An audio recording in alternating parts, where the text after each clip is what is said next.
ओम शांति।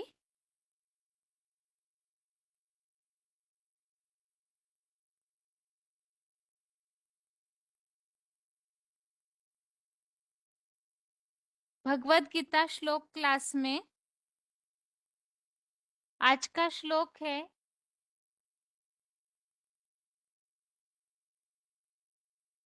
16वें अध्याय का 14वां श्लोक, अध्याय 16 का श्लोक नंबर 14।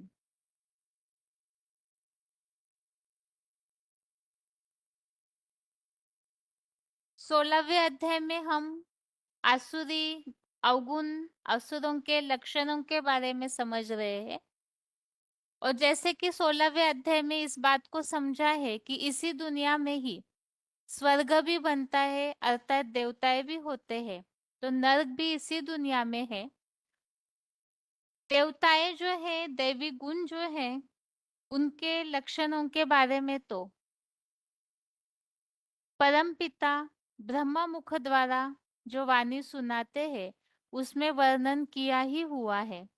और यहाँ भगवत गीता में भगवान अर्जुन को असुरों के लक्षणों के बारे में बता रहे हैं कि इसी कलयुगी दुनिया में मनुष्य जब विकारी बनते हैं तो किस तरह से आसुरी प्रवृत्तियों को धारण करते हैं। इसमें विशेषता हमने इस संसार को मिथ्या मानना, नास्तिकता, इसके अलावा विकारी भोगों के सुख को ही सब कुछ मानना, और ऐसी आत्माएं ही इस दुनिया के महाविनाश के लिए निमित्त बन के दुश्मन बन जाते हैं। इस तरह के से कई सारी बातों को समझा है।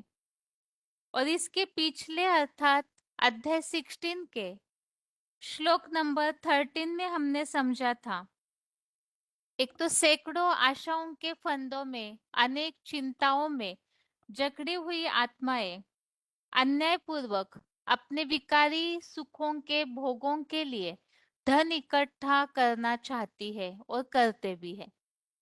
अलग अलग प्रकार से अपने हाथों में सत्ता लेकर के विकारी भोगों को भोगने के लिए ही ऐसी आत्माएं धन को इकट्ठा करने के लिए रिश्वत, छल, छिद्र, कपट, बल का प्रयोग करके धन को इकट्ठा करते हैं। इसी के लिए हमने समझा था कि मुझे ये मिल गया, कल इस मनोरथ को पूरा करूंगा, यह धन आदि मेरे पास है, फिर इतना हो जाएगा। अर्थात ऐसी वैरायटी प्रकार की चिंताओं में ही लगे रहते हैं। पैसा किस तरह से और किस मार्ग से मिले और हम इस दुनिया में अमीर बन के रहे, चाहे वो काला धन ही क्यों ना हो, लेकिन बस धन कमाना, हाँ, यही उनका एकमात्र उद्देश्य कलयुग में रह जाता है। और उसके पीछे चरित्र, संस्कार, अपने जो पुण्य है, इन सब कर्मों के खाते की भी परवाह नहीं करते, क्योंकि शुरू में हमने जैसे समझा कि आसुरी क्वालिटी वाले जो है करने योग्य कर्म और त्यागने योग्य कर्म में भेद ही नहीं जान पाते हैं, और इसी कारण से अन्यायपूर्वक धन इकट्ठा करने में लगे रहते हैं। आज के श्लोक में इसी तरह से अनेक चिंताओं में फंसी हुई आत्माएं और क्या क्या सोचती होगी उसके बारे में आगे बताया हुआ है। तो आज के क्लास का श्लोक है अध्याय 16 का श्लोक नंबर 14। श्लोक है, असौ मया हतः शत्रु हनिष्यपे हनिष्ये चापरानपि ईश्वरो अहम अहम भोगी सिद्धो अहम बलवान सुखी। श्लोक दोबारा, असौ मया हतः शत्रु हनिष्ये चापरानपि ईश्वरो अहम अहम भोगी सिद्धो अहम बलवान सुखी। श्लोक का संधि विच्छेद है, असौ मया हतः शत्रु हनिष्ये च अपरान् अपि ईश्वरः अहम् अहं भोगी सिद्धः अहं बलवान सुखी। श्लोक का संधि विच्छेद दोबारा। असो मया हतः शत्रु हनिष्ये च अपरान् अपि ईश्वरः अहम् अहं भोगी सिद्धः अहं बलवान सुखी। शब्दों के अर्थ हैं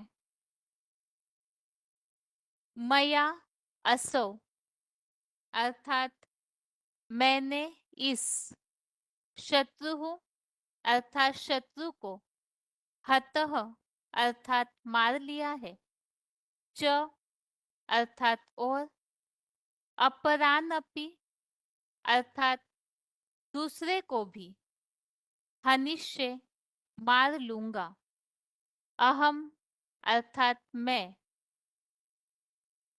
ईश्वरः अर्थात ऐश्वर्यवान हूँ अहम अर्थात मैं भोगी अर्थात उपभोग करता हूँ अहम अर्थात मैं सिद्धः अर्थात सफल हूँ बलवान अर्थात बलवान सुखी अर्थात सुखी हूँ। शब्दों के अर्थ दोबारा। मया असो अर्थात मैंने इस शत्रु हूँ अर्थात शत्रु को हतः अर्थात मार लिया है च अर्थात और अपरानपि अर्थात दूसरे को भी हनिष्ये अर्थात मार लूंगा अहम अर्थात मैं ईश्वरः अर्थात ऐश्वर्यवान हूँ अहम अर्थात मैं भोगी अर्थात उपभोग करता हूँ अहम अर्थात मैं सिद्धः अर्थात सफल हूँ बलवान अर्थात बलवान सुखी अर्थात सुखी हूँ।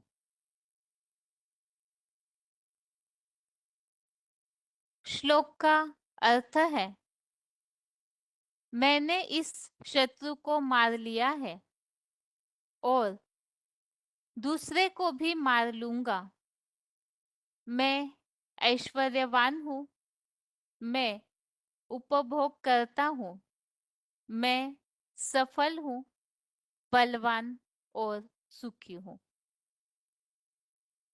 तो यहाँ असुरों के लक्षणों के बारे में और आगे की बात बताई है। जैसे शुरू में समझा है अनेक चिंताओं में जकड़े हुए होते हैं और धन के लिए इतना धन मिल गया और इतना हो जाएगा इसी में लगे रहते हैं।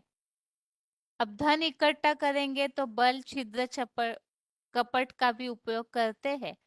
तो इसीलिए ही मैंने इस शत्रु को मार लिया दूसरे को भी मार लूंगा मैं ही ऐश्वर्यवान हूँ और उपभोग करता हूँ इस संसार में मैं ही सफल हूँ बलवान भी हूँ सुखी भी हूँ इस तरह का अहम ऐसे असुरों में रहता ही है।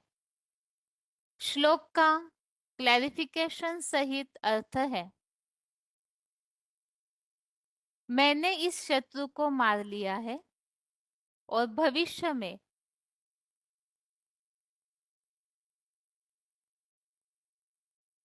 दूसरे शत्रुओं को भी मार लूंगा मैं ऐश्वर्यवान हूँ मैं राजाई ठाट बाट वालों जैसा उपभोग करता हूँ मैं सारे सांसारिक कामों में सफल हूँ इस गांव या इलाके में सबसे बलवान और सुखी हूँ। तो इन सभी अलग अलग आशाओं में चिंताओं में या विचारों में जो जकड़े हुए होते हैं तो उसके बारे में यहाँ बताया। अब धन इकट्ठा करेंगे बल से तो कहीं ना कहीं हिंसाचार भी करेंगे। शास्त्रों में कई सारी जगह पे असुरों के जो वर्णन दिखाए हुए हैं, तो उसमें विशेषतः असुरों को हिंसाचार करते हुए दिखाया गया है। अब गलत फहमियों से आज के मनुष्य इस तरह समझते हैं कि कहीं सच में ही पाताल में, इस पृथ्वी के अंदर कहीं नरक होगा और वहां असुर इस तरह से कोई कार्य करते होंगे। लेकिन यहाँ जैसे कि श्लोकों में वर्णन है, उस अनुसार और मुरलियों में जैसे कि भगवान इस बात को बता रहे हैं कि मनुष्य जब अपने संस्कारों से नीचे गिर जाते हैं, कर्मों से, विचारों से नीचे गिर जाते हैं, तो वही वास्तव में असुर या राक्षस है। तो आज की दुनिया में भी इन्हीं विचारों में जो मनुष्य जकड़े हुए हैं हिंसाचार में, जो यहाँ इस तरह से बताया, मैंने इस शत्रु को मार लिया, दूसरे शत्रुओं को भी मार लूंगा, तो ऐसे हिंसात्मक विचारों में जो लगे हुए हैं, तो उन्हें ही यहाँ भगवत गीता के अनुसार असुर कहा है। मैं ऐश्वर्यवान हूँ, अर्थात इसी दुनिया में ही जो राजाई ठाट बाट वालों जैसा उपभोग करता हूँ, इसी दुनिया में ही जो भौतिकता के आधार से और बल प्रयोग करके जो धन इकट्ठा किया है, उस धन के सुख के उपभोग को ही स्वर्ग मानते हैं कि मेरे जैसा धनवान इस दुनिया में कोई नहीं, पैसे वाला कोई नहीं, और मैं ही सबसे ज्यादा सुखी राजाई भोग का उपभोग करना हो वाला हूँ। मैं ही सांसारिक कामों में सफल हूँ। आज की दुनिया में बुद्धिवादी मनुष्य जैसे कि सोचते हैं हम तो चंद्रमा पर पहुंच गए, मंगल ग्रह तक पहुंचने का प्रयास चालू है। तो ऐसे जो अलग अलग विचार है, इसमें सोचते हैं कि इस धरती पे तो अभी कुछ नहीं, बल्कि ऐसे ऊंचाई तक पहुंचना है, तो इन सारे सांसारिक कामों में सफल हूँ ऐसे मानते हैं। इस गांव या इलाके में सबसे बलवान और सुखी हूँ, अर्थात हमारे जैसा अमीर कोई नहीं। इस तरह से अलग अलग इसी दुनिया के भौतिक सुखों में जो लगे हुए हैं, इसके लिए जैसे कि मुरलियों में इस बात की समझाने शिव बाबा इस तरह देते हैं, जो भी शाहूकार है, जो अपने को इस दुनिया में स्वर्ग में महसूस करते हैं, जैसे भूकंप आए, अगर बाढ़ आती है, या तो इस दुनिया में जो विनाश सामने खड़ा है, एटम बॉम्ब्स बने हुए हैं, तो जब एटम बॉम्ब फूटेंगे, तो उनका ये जो इस दुनिया का बना हुआ स्वर्ग है, वो कहाँ जाएगा। चाहे कोई कितने भी अमीर हो, लेकिन जब वैरायटी प्रकार की बीमारियां आती है, जो लाइलाज होती है, उनका कोई इलाज नहीं मिलता है, तो कहाँ कहाँ बीमारियों के लिए अस्पतालों में धक्के खाते रहते हैं। तब उन्हें इस बात का एहसास फिर भी नहीं हो पाता कि वास्तव में इस दुनिया में स्वर्ग है या नहीं, क्योंकि धन का घमंड रहता है। तो इसी बात को यहाँ श्लोक के भावार्थ में संक्षेप में बताया है कि मैं ऐश्वर्यवान हूँ, राजाई भोग का उपभोग करने वाला हूँ, सांसारिक कामों में सफल हूँ। इसी दुनिया में जो भौतिकता है, उसी में सफलता ही अपने को स्वर्ग में महसूस करते हैं। तो इस बात को ही इस श्लोक में वर्णन किया हुआ है। अभी आगे है श्लोक का उच्चारण।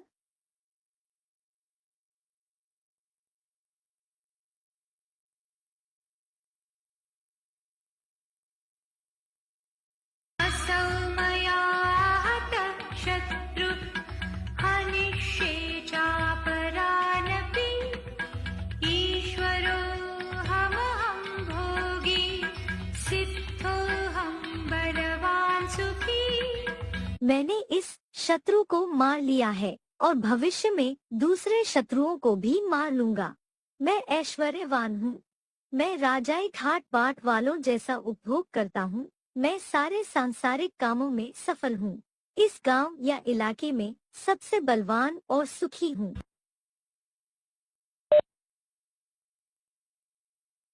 सौमया हतः शत्रु हनिष्ये चापरानपि ईश्वरोऽहमहं भोगी सिद्धोऽहं बलवान् सुखी।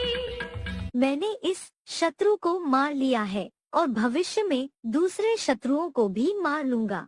मैं ऐश्वर्यवान हूँ। मैं राजाई ठाट बाट वालों जैसा उपभोग करता हूँ। मैं सारे सांसारिक कामों में सफल हूँ। इस गांव या इलाके में सबसे बलवान और सुखी हूँ।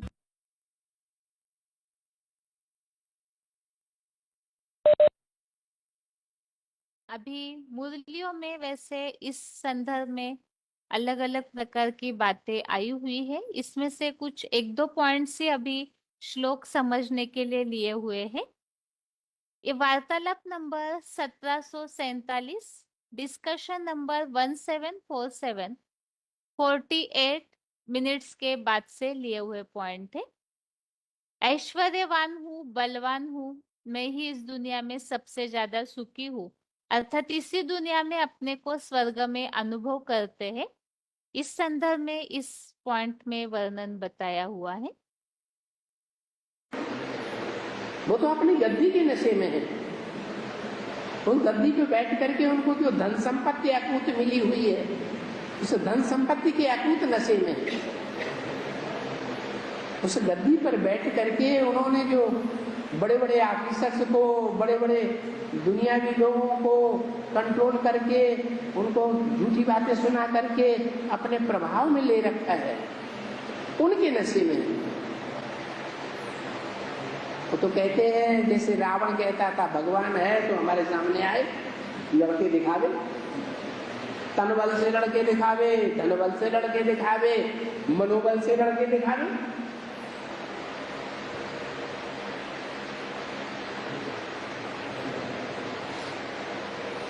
हमारे मन में सच्चा ज्ञान है। हमारे अलावा कोई ज्ञानवान ईश्वर है, कोई है ही नहीं इस दुनिया में, तो मानेंगे ही नहीं।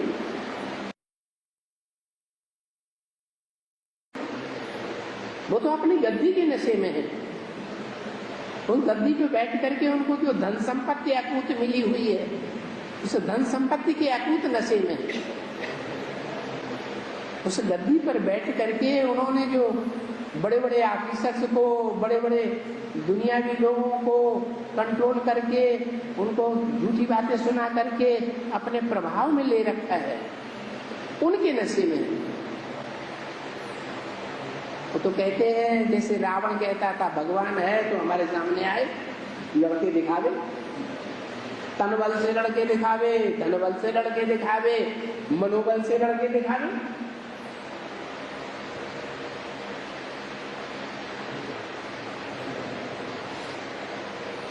हमारे मन में सच्चा ज्ञान है। हमारे अलावा कोई ज्ञानवान ईश्वर है, कोई है ही नहीं इस दुनिया में, तो मानेंगे ही नहीं।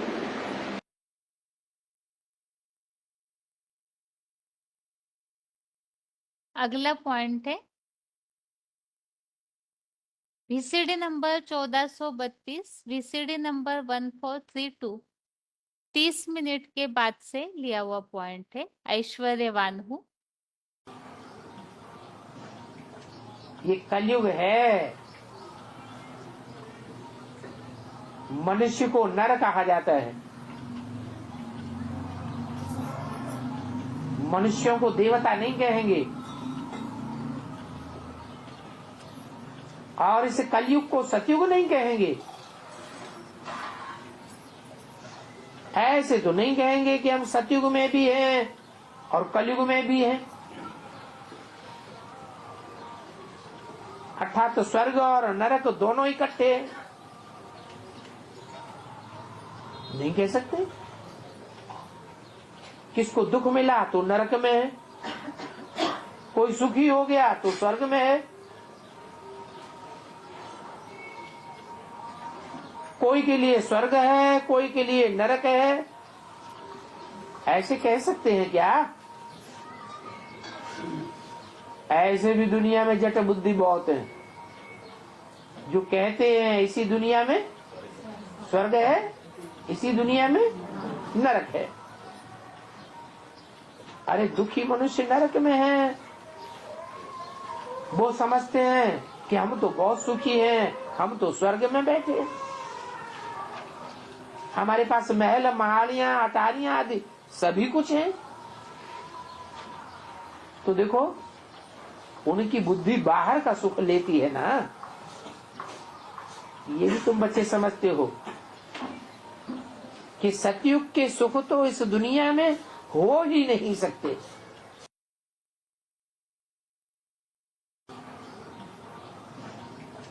ये कलयुग है, मनुष्य को नर कहा जाता है, मनुष्यों को देवता नहीं कहेंगे। और इस कलयुग को सतयुग नहीं कहेंगे। ऐसे तो नहीं कहेंगे कि हम सतयुग में भी हैं और कलयुग में भी हैं। अर्थात तो स्वर्ग और नरक दोनों इकट्ठे हैं, नहीं कह सकते। किसको दुख मिला तो नरक में है, कोई सुखी हो गया तो स्वर्ग में है, कोई के लिए स्वर्ग है, कोई के लिए नरक है। ऐसे कह सकते हैं क्या? ऐसे भी दुनिया में जट बुद्धि बहुत है, जो कहते हैं इसी दुनिया में स्वर्ग है, इसी दुनिया में नरक है। अरे दुखी मनुष्य नरक में है। वो समझते हैं कि हम तो बहुत सुखी हैं, हम तो स्वर्ग में बैठे हैं, हमारे पास महल महाड़ियां अटारियां आदि सभी कुछ है। तो देखो उनकी बुद्धि बाहर का सुख लेती है ना, ये भी तुम बच्चे समझते हो कि सतयुग के सुख तो इस दुनिया में हो ही नहीं सकते। तो इस तरह से मुरलियों में वैसे इस श्लोक के संदर्भ में अलग अलग प्रकार की बातें आती है। जैसे साइंस का घमंड है तो इन्हीं भौतिक सुखों में लगे रहते हैं, या जैसे कि ये भावना रहती है कि हम चंद्रमा तक पहुंचे हैं तो उस बात का भी अहंकार रहता है। अलग अलग प्रकार के जो विज्ञान के आविष्कार किए हुए हैं उन बातों का भी घमंड रहता है। साथ में अपनी सत्ता के बल पर जो हिंसाचार करते हैं, तो ऐसे आसुरी क्वालिटी वाले जो है उनमें उन बातों का भी घमंड रहता है कि हमारे पैसे के आगे, धन के आगे या सत्ता के आगे किसी का कुछ चल नहीं सकता है। तो इस तरह की अलग अलग बातें जो है मुरलियों में आसुरों की क्वालिटी में वर्णन आया हुआ है। तो इससे ये बात स्पष्ट होती है कि जो भी कलयुगी दुनिया में, इसी दुनिया में नर्क है, तो नर्क में रहने वाले या आसुरी अवगुण जो धारण किए हुए हैं उनमें क्या क्या धारणाएं दिखाई देती है, उन बातों का वर्णन इस श्लोक में आया हुआ है। अभी आगे है श्लोकों की रिवीजन। रिवीजन के लिए श्लोक है 13वें अध्याय का 5वां और 6वां, अध्याय 13 का श्लोक नंबर 5 और 6। 13वें अध्याय में हम समझ रहे हैं, जो सबसे शुरू में ही इस बात को बताया हुआ है, क्षेत्र क्षेत्र गयो ज्ञानम यत्तत् ज्ञानम मतम मम। अर्थात क्षेत्र और क्षेत्रज्ञ का ज्ञान है वही सच्चा ज्ञान है।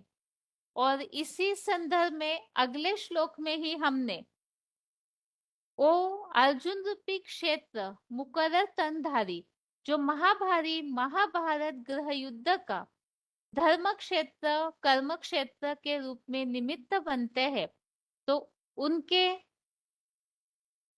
पूरी तरह से जीवन कहानी के बारे में अगले श्लोक में संक्षेप में बताया हुआ है कि वो जिस प्रकार का है, जहाँ का है, जिस स्वरूप का है, जहाँ से जन्म लिया हुआ है, और उनकी जो स्थिति बनती है, जो 32 वर्ष में परम ब्रह्म में लीन हो जाते हैं, इसका वर्णन जो महाभारत में भी आया हुआ है। तो इन सब बातों के साथ उस अर्जुन रूपी क्षेत्र का वर्णन श्लोक में बताया हुआ है, वो किस तरह से हिसाब किताब चुकतू करने के प्रभाव वाला है। तो बाप का जो परिचय है वो अर्जुन को भगवान अगले श्लोकों में भी संक्षेप में बता रहे हैं। इसमें सबसे पहले अध्याय 13 के श्लोक नंबर 4 में इस बात को विशेष बताया है। ऋषिभिर बहुधा गीतम छंदोभिः विविधे पृथक ब्रह्मसूत्र पदेशैव हेतु मतभिर विनिश्चिते। अर्थात उस एक अर्जुन हीरो पाठधारी की ही महिमा हर क्षेत्र में अलग अलग तरीके से की हुई है, जिसके लिए वेदों में विशेष करके ये बात आई हुई है। एको सत्विप्रा बहुधा वदंती, एक ही सच्चा ब्राह्मण है जिनका अलग अलग प्रकार से वर्णन हर जगह आया हुआ है, चाहे वो कविताओं के रूप में, आरतियों के रूप में, भक्ति मार्ग में स्तुतियों के रूप में, और हर क्षेत्र में ही, चाहे ग्रंथों में, वेद मंत्रों में, हर जगह उस एक का ही वर्णन आया हुआ है। अभी आगे उस क्षेत्र को जानने के लिए क्या जानना चाहिए, जिसका मूल्यों में भी वर्णन पॉइंट्स में आता है कि बाप जो है, जैसे है, जिस रूप में पार्ट बजा रहे हैं, तो उन्हें यथार्थ रीति जानना। तो यथार्थ रीति जानना अर्थात क्या, उसे ही यहाँ अध्याय 13 के श्लोक नंबर 5, 6 इन दोनों श्लोकों में भी बताया हुआ है। तो 13वें अध्याय का 5वां श्लोक है, महाभूतान्यहंकारो बुद्धिरव्यक्तमेव च इंद्रियाणि दशैकं च पंचचेन्द्रिय गोचराः। श्लोक दोबारा, महाभूतान्यहंकारो बुद्धिर्व्यक्तमेव च इंद्रियाणि दशैकं च पंचचेन्द्रिय गोचराः। अर्थात पृथ्वी, जल आदि जड़, 5 जड़ महाभूत, तो यहाँ 5 तत्व, पंच महाभूत, तो पृथ्वी, जल, अग्नि, वायु, आकाश, देह का अहंकार, बुद्धि, ऐसे ही अति प्रबल संकल्प विकल्प करता एक अव्यक्त मन सहित नेत्र आदि 5 ज्ञान और हाथ पांव आदि 5 कर्म इंद्रिया और 5 ही स्वर्ग में संभोग मीडिया, ज्ञानेन्द्रियों के शब्द, स्पर्श, रूप, रस, गंध, विषय भोग। तो यहाँ पर ये जो भी 5 ज्ञानेन्द्रिया है, उन ज्ञानेन्द्रियों से जो उनका जो विषय भोग है, अर्थात जैसे कान ज्ञानेन्द्रिया है और उसका विषय हो गया शब्द अर्थात सुनना, त्वचा इसका है स्पर्श, आंखें है इनका है रूप, नाक अर्थात गंध और जीभ अर्थात रस। तो ये सारे इन इंद्रियों के विषय भोग हुए।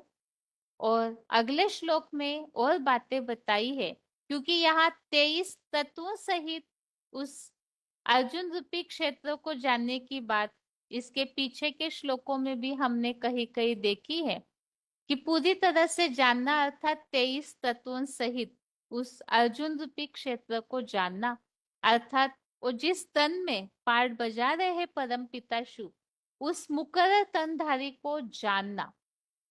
इसके लिए ही आगे 23 तत्वों में अगले बातों का भी वर्णन किया हुआ है।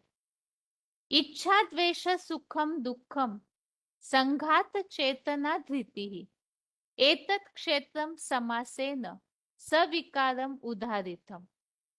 श्लोक दोबारा, इच्छा द्वेष सुखम दुखम संघात चेतना धृति एतत् क्षेत्रम समासेन सविकारम उदाहृतम। अर्थात इच्छा, द्वेष, सुख, दुख, चेतना, धारणा शक्ति और ऊपरी वर्णित कुल 23 तत्व में सभी का सदा अविनाशी समुदाय रूप अर्जुन की पुरुषोत्तम संगम युगी देह, यह संक्षेप में काम, क्रोध, लोभ आदि विश्व के तीव्रतम आवेगी विकार सहित क्षेत्र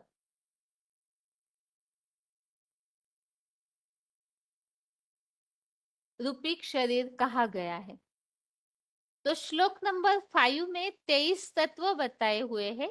एक तो 5 महाभूत, इसके अलावा 5 ज्ञानेंद्रिया और 5 कर्मेंद्रिया, 15, और इसके अलावा ज्ञानेंद्रियों के 5 विषय भोग 20, और इसके अलावा मन, बुद्धि और देह का अहंकार, ये हो गए कुल 23 तत्व। अर्थात तत्व, ज्ञानेंद्रिया, कर्मेंद्रिया, उनके विषय भोग और मन, बुद्धि, अहंकार, क्योंकि ये सारा मिलकर के ही एक चैतन्य मनुष्य बनता है। तो उस अर्जुन रूपी क्षेत्र को जानना अर्थात 23 तत्वों सहित अर्थात उस साकार मुकर्रर तनधारी को जानना, और इसके अलावा उसमें ही जुड़े हुई जो है बातें, इच्छा, द्वेष, सुख, दुख, चेतना, धारणा शक्ति, इन सब का जो समुदाय है, इसी के साथ उसे विकार सहित क्षेत्र रूपी शरीर कहा गया है। तो ये युद्ध क्षेत्र है, और इस युद्ध क्षेत्र अर्थात मुकर्रर तनधारी को पूरी तरह से यथार्थ रीति जानना, इस बात को यहाँ बताया हुआ है। क्योंकि ऊपर ही हमने समझा क्षेत्र क्षेत्र गयोर ज्ञानम यत्तत् ज्ञानम मतम मम, अर्थात अर्जुन रूपी क्षेत्र और उसके ज्ञाता क्षेत्रज्ञ को जानना ही सच्चा ज्ञान है, ऐसा मेरा मत है। तो अर्जुन को जानना अर्थात इस सहित उस साकार व्यक्तित्व को जानना, और उनमें प्रविष्ट परमपिता शिव जो क्षेत्रज्ञ है, उन्हें भी ज्ञान के आधार से ही जानना है। क्योंकि 11वें अध्याय में तो हमने इस बात को समझा ही है, न तुमाम शक्य से द्रष्टुम अनेनैव स्वचक्षुषा दिव्यम ददामि ते चक्षु पश्चिमे योगमेश्वरम। अर्थात इस श्लोक में स्पष्ट किया है कि जब भगवान अर्जुन को विराट रूप दिखाते हैं, तो उसमें शुरू में ही बताया कि ज्ञान के तीसरे नेत्र से ही भगवान को जाना जा सकता है। तो जिस तन के द्वारा परमपिता शिव प्रत्यक्ष होते हैं, तो उन्हें भी ज्ञान के द्वारा जानना ही ये वास्तव में ही सच्चा ज्ञान है। अभी आगे श्लोक का उच्चारण। सबसे पहले 5वें श्लोक का उच्चारण है।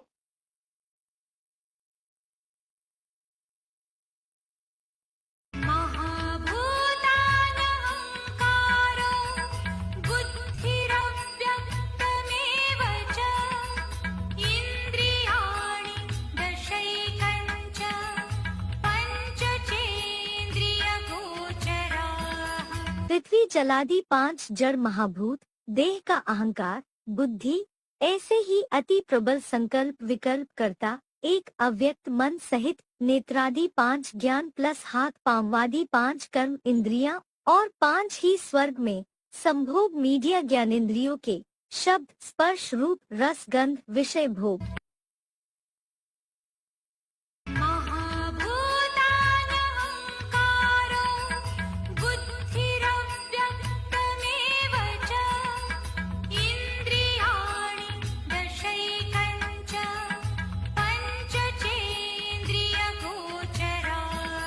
पृथ्वी जलादि 5 जड़ महाभूत, देह का अहंकार, बुद्धि, ऐसे ही अति प्रबल संकल्प विकल्प करता एक अव्यक्त मन सहित नेत्रादि 5 ज्ञान प्लस हाथ पांववादि 5 कर्म इंद्रियां और 5 ही स्वर्ग में संभोग मीडिया ज्ञानेंद्रियों के शब्द, स्पर्श, रूप, रस, गंध, विषय भोग।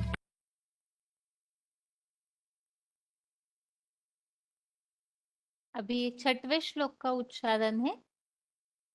इच्छा द्वेष सुखं दुःखं संघात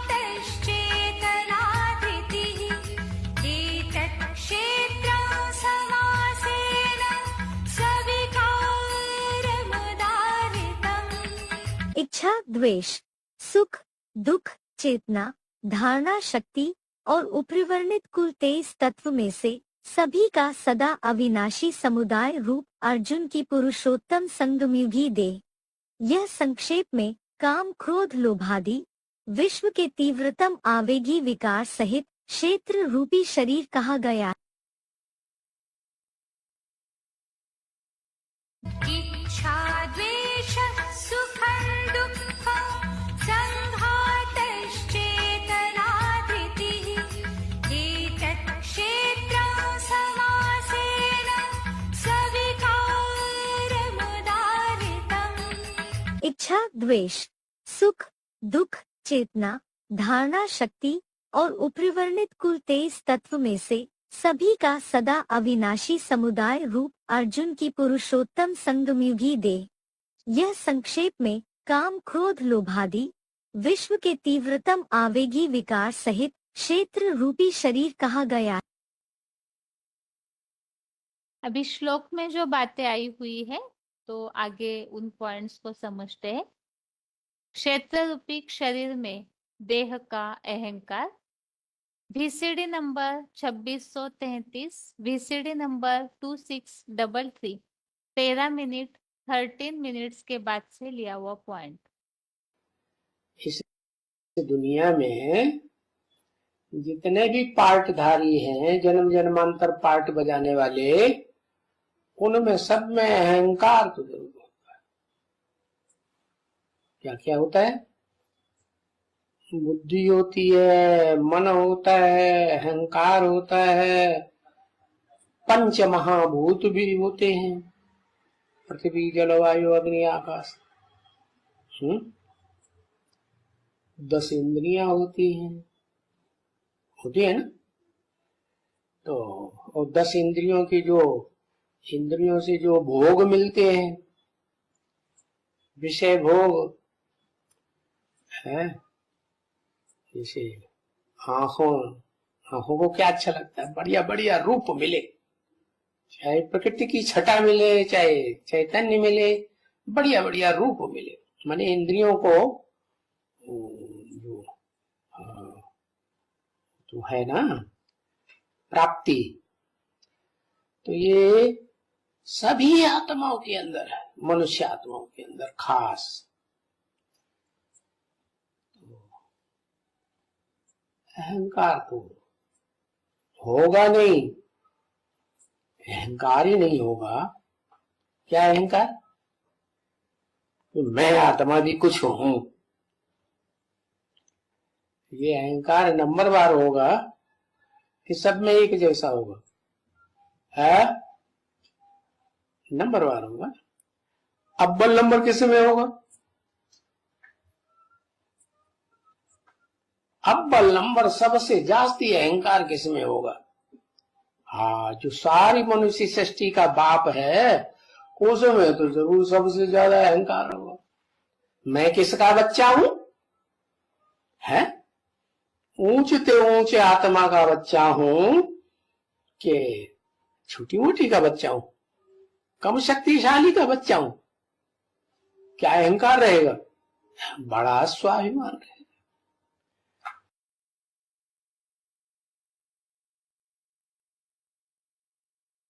आगे श्लोक में जो वर्णन आया है 23 तत्वों का, उससे संबंधित VCD नंबर 3352, VCD नंबर 3352।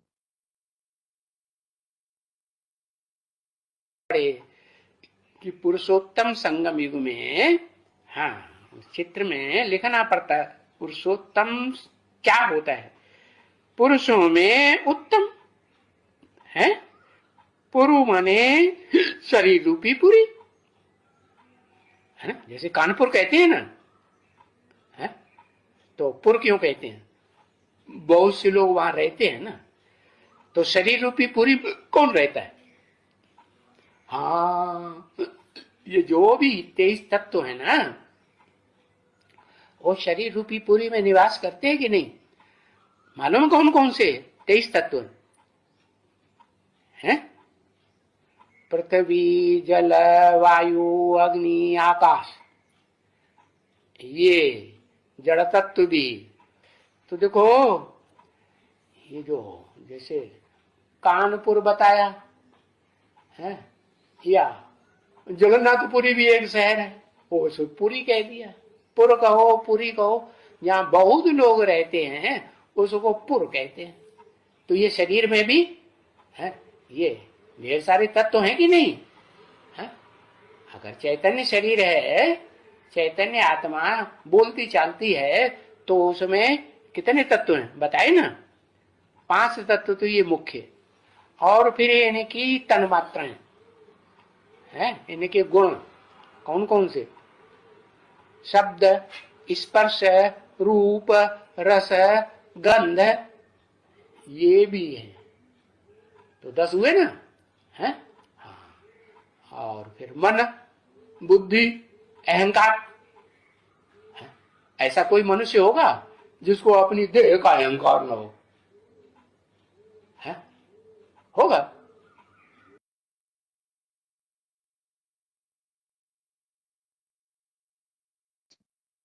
आगे अगला पॉइंट है, स्वर्ग में संभोग मीडिया ज्ञानेन्द्रिया। वार्तालाप नंबर 633, डिस्कशन नंबर 633, 31 मिनट्स के बाद से लिया हुआ पॉइंट। एक ही देवता है जिसके लिए गायन हुआ है काम दहन।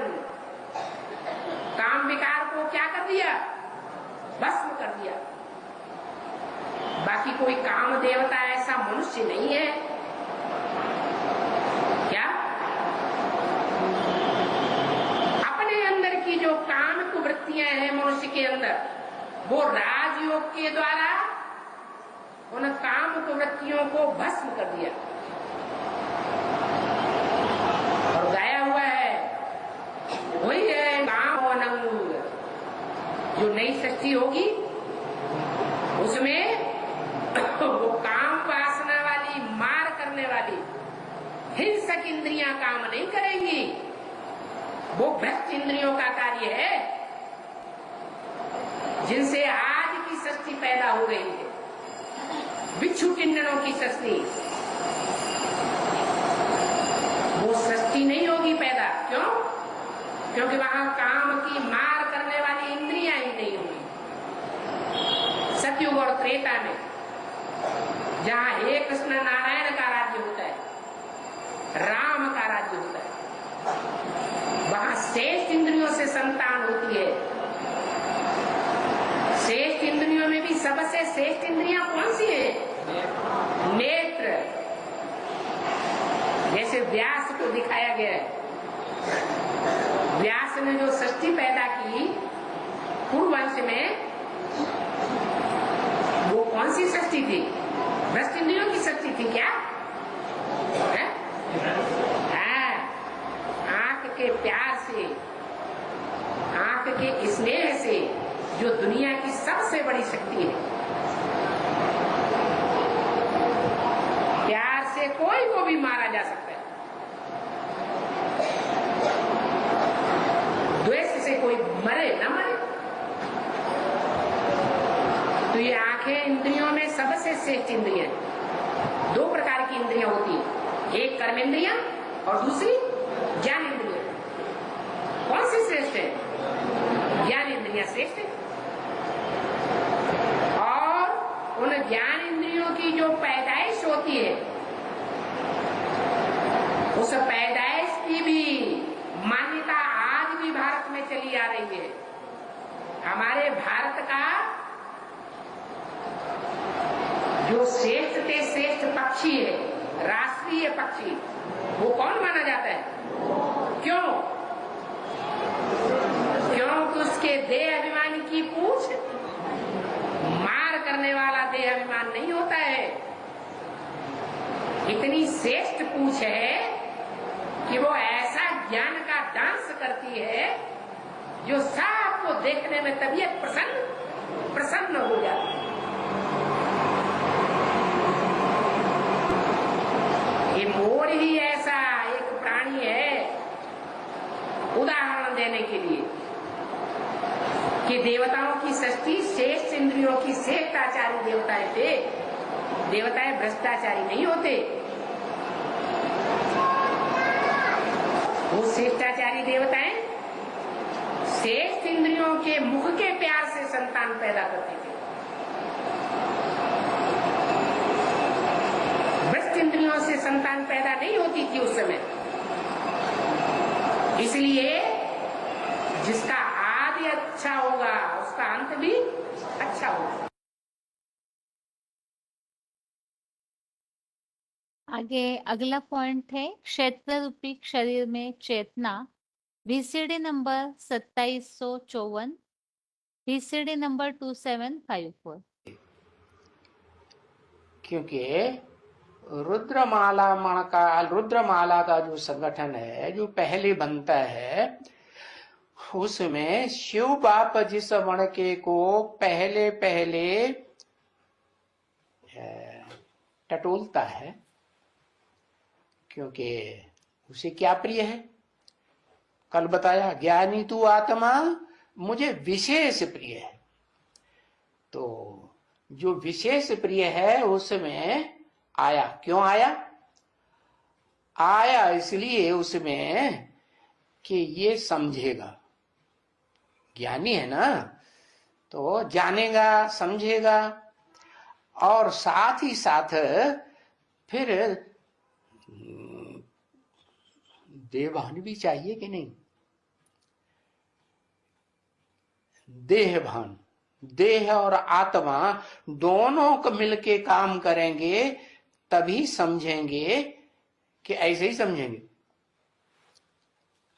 है? समझेंगे, समझाएंगे, सुनेंगे, सुनाएंगे, तो वो तो तभी होगा जबकि शरीर और आत्मा का मेल हो।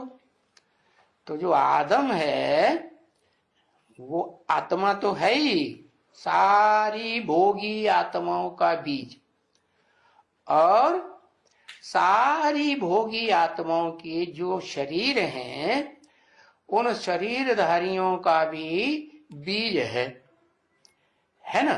लेकिन वो तो एक ही है।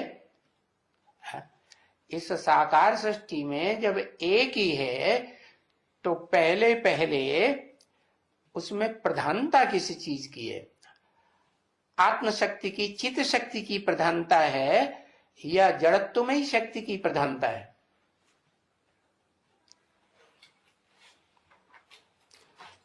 चित्त माने चेतना, आत्मा चेतन है। हाँ, देवान की प्रधानता है जन्म जन्मांतर की। हाँ, तो जन्म जन्मांतर की देखेगा ना वो, उसमें जानता है कि जन्म जन्मांतर की चेतना इसी आत्मा में है। तो उसका आधार तो लिया, लेकिन इस अंतिम जन्म में जो शरीर है वो दुर्योधन दुशासन का है या कन्या माता का शरीर है? दुर्योधन दुशासन का शरीर है ना। तो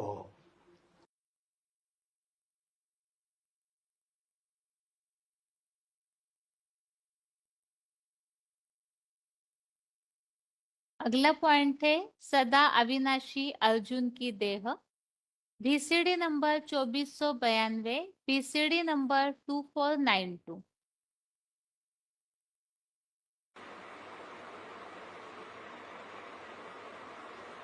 क्षेत्रीय हुआ अर्जुन, उस क्षेत्र का जानकार भी होगा, क्षेत्रज्ञ। उस शरीर रूपी रथ का जानकार इस सृष्टि पर कोई आत्मा नहीं होती कि वो शरीर रूपी रथ इस संसार में क्या है, कौन है, क्या पार्ट बजाता है। वो क्षेत्रज्ञ मैं हूं। मैं कौन? शिव, जो जन्म मरण के चक्र से न्यारा है। इसलिए उस अविनाशी शरीर रूपी क्षेत्र कहो, रथ कहो, इसे आत्मा अविनाशी है, लेकिन वो शरीर भी उस आत्मा का अविनाशी है। इस षष्ठी रूपी रंगमंच पर वो आत्मा जरूर कोई न कोई शरीर ले करके ही षष्ठी पर रहती है।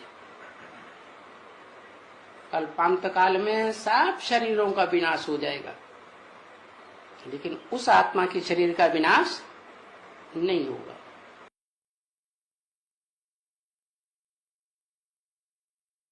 अगला पॉइंट है क्षेत्र रूपी शरीर में विकार। BCD number 2399, BCD number 2399।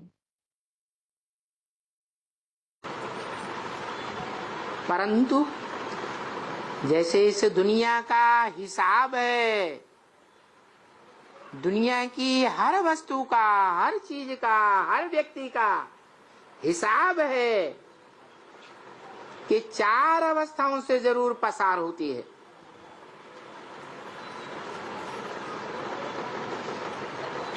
शुरुआत में सतो प्रधान और अंत में तमो प्रधान। तो जरूर कोई आत्मा भी ऐसी है जो सृष्टि के आदि में एकदम सात्विक और सबसे जास्ती सात्विक, पार्ट बजाने वाली और जब षष्ठी चक्कर खाते खाते त्रेता युग में आती है, जहां क्षत्रिय वर्ण उभरता है, उस क्षत्रिय वर्ण में भी अव्वल नंबर का क्षत्रिय, ऐसे ही द्वापर के आदि में अव्वल नंबर का है वैश्य, विशियस, पहला विशियस या दूसरे तीसरे चौथे नंबर और बाद वाले नंबर, पहला विशियस।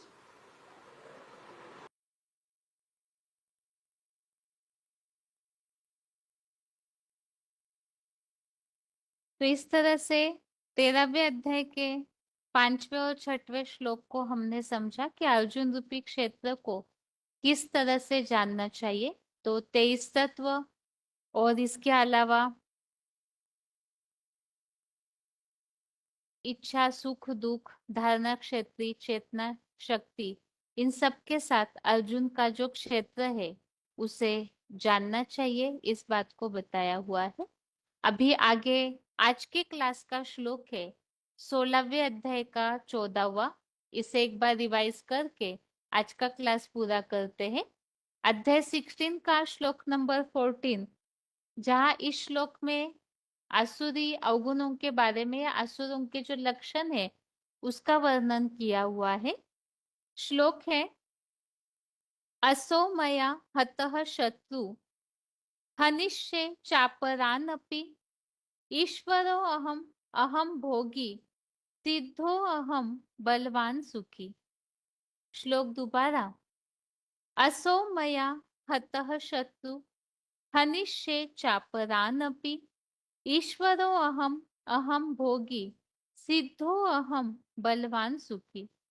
अर्थात मैंने इस शत्रु को मार लिया है और भविष्य में दूसरे शत्रुओं को भी मार लूंगा।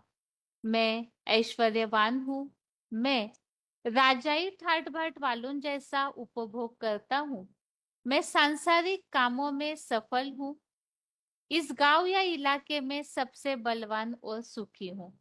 इस तरह से भौतिकता में ही जिनकी मन बुद्धि फंसी हुई है और इसी दुनिया में ही, जैसे पिछले श्लोकों में हमने समझा, अनेक चिंताओं में जकड़े हुए, अनेक आशाओं के फंदों में फंसे हुए, अब आशाएं पूरी करनी है तो धन चाहिए, और धन के लिए फिर रिश्वत, छल, बल का प्रयोग करके अपनी विकारी भोगों की आशाओं को पूरे करने में लगे रहते हैं।